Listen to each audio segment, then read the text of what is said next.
और चलिए इस वक्त की बड़ी खबर आपको बता दें। गौहर चिश्ती को अजमेर पुलिस ने हैदराबाद से गिरफ्तार कर लिया। थोड़ी देर में ही कोर्ट में गौहर चिश्ती को पेश किया जाएगा।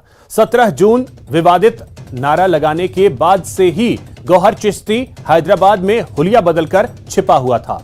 अजमेर पुलिस ने हैदराबाद में दबिश देकर गौहर चिश्ती के साथ उसे शरण देने वाले को भी हिरासत में लिया है। पुलिस की ओर से इस पूरे मामले की जानकारी एक प्रेस कॉन्फ्रेंस के जरिए दी गई। पुलिस ने बताया कि राजस्थान पुलिस ने मुखबिर से सूचना के बाद अपनी एक टीम हैदराबाद भेजी थी। वहां हैदराबाद पुलिस की मदद से गौहर को उसके ठिकाने से धर दबोचा गया। पुलिस की धरपकड़ के दौरान गौहर ने भागने की भी कोशिश की, लेकिन वो नाकाम रहा।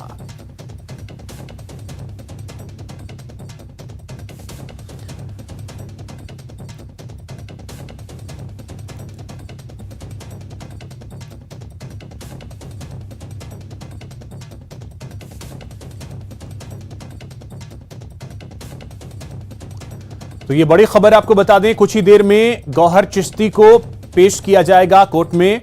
और आपको बता दें कि उसकी गिरफ्तारी जो है वो हैदराबाद से हुई। हैदराबाद के साईनाथगंज इलाके से उसकी गिरफ्तारी हुई। 23 जून से ही ये फरार चल रहा था। भड़काऊ भाषण का मुख्य आरोपी है गौहर चिश्ती। और जो जानकारी है उसके मुताबिक 1 जुलाई से ये हैदराबाद में अपना हुलिया बदलकर रह रहा था। इन्वेस्टिगेशन के बाद में बता पाएंगे कि ये कहां पे गया है, क्योंकि अभी विस्तृत रूप में जब इससे पूछताछ की जाएगी और इसके जो टेक्निकल हमारी टीम है वो इन्वेस्टिगेशन करेगी, उसके बाद में बता पाएंगे ये कहां रहा है। तो अधिक जानकारी के साथ सहयोगी अभिजीत हमारे साथ जुड़ गए। अभिजीत, क्या जानकारी, कितने देर में पेशी होनी है? देखिए अभिषेक, 4 बजे का वक्त हो चुका है और 5 बजे तक जो है कोर्ट का समय है। लेकिन जिस तरह का हमने पहले भी देखा था, जब सलमान चिश्ती का वायरल वीडियो सामने आया था, उसको जब पुलिस ने पेश किया था तो कोर्ट में पेश न करते हुए मजिस्ट्रेट के आवास पर पेश किया था। तो लगभग यही सूरत हाल हमें गौहर चिश्ती और उसके साथी मुनव्वर के मामले में लग रही है कि उसको भी 5 बजे के बाद ही मजिस्ट्रेट के आवास पर ही पेश किया जाएगा। और इसका एक बड़ा कारण यह है कि जब सलमान चिश्ती को पहले कोर्ट में पेश करने के प्रयास किए जा रहे थे, तब वकीलों ने नारेबाजी की थी। तो किसी भी तरह की अप्रिय घटना की आशंका को देखते हुए, एहतियात बरतते हुए पुलिस जो इस पूरे मामले में आगे बढ़ रही है।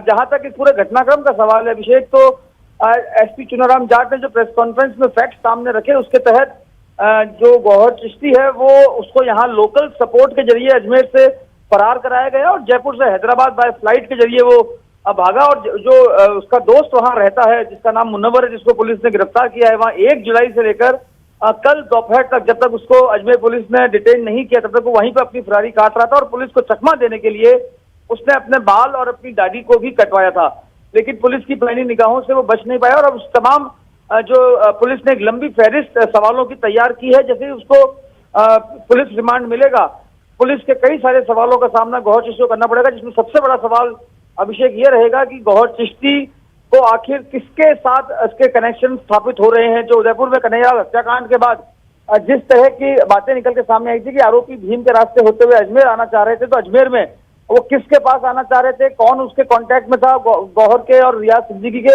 उन तमाम पहलुओं पर पड़ताल करने के साथ साथ जो दावत इस्लामी और PFI जैसे संगठन हैं, इनसे क्या लिंकअप है गौहर चिश्ती का, वो भी देखना होगा। क्योंकि गौहर चिश्ती का आपराधिक रिकॉर्ड भी पुलिस जो है वो खंगाल रही है। साल 2020 में अर्धसैनिक बल CRPF की एक बेस कैंप है अजमेर में, ग्रुप सेंटर है, वहां का वीडियो बनाते हुए उसे डिटेन किया गया था, लेकिन लैक ऑफ एविडेंस के चलते तो उसे बाद में छोड़ दिया गया था। हम अभी फिलहाल क्या ये मान करके चलें कि अगले 1 घंटे तक कोर्ट में पेशी नहीं और उसके बाद ही घर पर ही पेशी होगी, ये मान के चलें? देखिए अभिषेक, इसकी बहुत संभावना है, क्योंकि कोर्ट में पेश करने से पहले जो पुलिस का जो प्रोसीजर है उसके तहत पहले आरोपी का मेडिकल मुआयना होगा। उसके मेडिकल की रिपोर्ट जो है वो कोर्ट डायस पर मजिस्ट्रेट के सामने पेश की जाती है। उसके आधार पर पुलिस जो है आगे का प्रोसीजर इस्तेमाल में करती है। लेकिन अभी तक गौहर चिश्ती और मुनव्वर का मेडिकल परीक्षण भी JLN हॉस्पिटल में नहीं हुआ है।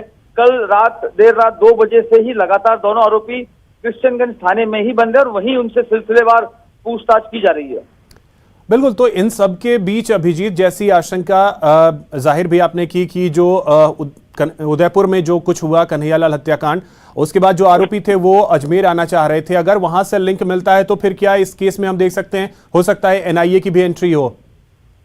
देखिए, इसमें कोई दो राय नहीं है कि तमाम पहलुओं पर पुलिस जो है वो जांच पड़ताल कर रही है। कोई भी जो गुंजाइश है वो छोड़ने नहीं चाह रही है। पुलिस न सिर्फ उसके फोन कॉल की डिटेल्स बल्कि उसके तमाम दूसरे जो लोकल कॉन्टैक्ट्स हैं उनको खंगाला जाएगा। उसके क्या क्या जो दो मुख्य आरोपी कन्हैयालाल साहू हत्याकांड में पकड़े गए थे, उनके जो व्हाट्सएप ग्रुप में कई नामों का कई नंबरों का खुलासा हुआ है, उनसे किस तरह के चेन ग्रुप बनता है गौहर चिश्ती का। चलिए ठीक है, तो अभिजीत नजर आप बना करके रखिए, देखिए कब पेशी होती है। फिलहाल बहुत शुक्रिया आपका तमाम जानकारी के लिए।